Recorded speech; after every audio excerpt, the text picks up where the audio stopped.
the Aspenland Annual. It's a new book about old issues. Aspenland 1998, Local Knowledge and a Sense of Place, features essays about Central Alberta's heritage, submitted by 20 locals.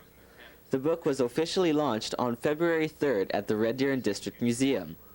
Morris Fluelling is the chairman of the Central Alberta Regional Museums Network, or CARMEN, which is responsible for the creation of the book. Actually, CARMEN has been going for about 4 years, and Aspenland has been in about 3 years in the making. And that included gathering the essays, contacting the writers and gathering the essays, getting the essays actually written and getting them edited, and then designing the book and getting the book put together. And then the final piece was to get money enough to actually print the book. David Ridley is also a member of CARMEN. He contributed to the book Aspenland 1998 and was also an editor. He says that there are many different topics covered in the book. Some of the research we were doing focused on some of the religious schools in the area.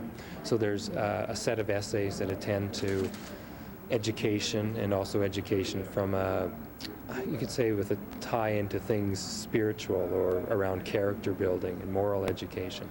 It's not preachy, it's not churchy, it's a look at how those communities have thought about what it is to educate young people. There's a number of essays that are written about people. They're profiles of people. Helen Hunley, the former lieutenant governor of the province, wrote one on herself, really. I mean, just her sense of her public life and how that developed for her and how she understands public service. One on Morris Fluelling wrote about his first teacher who taught him about the natural world. So there's a number of profiles. And then there's also some essays that there's one on Jewish settlement in this part of the world, one on the legal history of Red Deer in the early part of this century. So those are more variety. So there's quite a hodgepodge. Robin Hunter is from Central Alberta.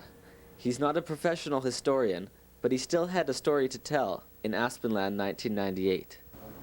Well, I had some acquaintance with the area of Ponoka, Rimbey, and so on, and I was asked to write an article on the political activity in the Rimbey area in the early half of this century, and particularly I focused on the period leading up to the rise of social credit for the article. And I talked to a number of old-timers around there and did a bit of reading in the Rimbey Record and so on. And a lot of interesting things happened around that area. I found it quite interesting, so I was happy to write the article. So why the name Aspenland?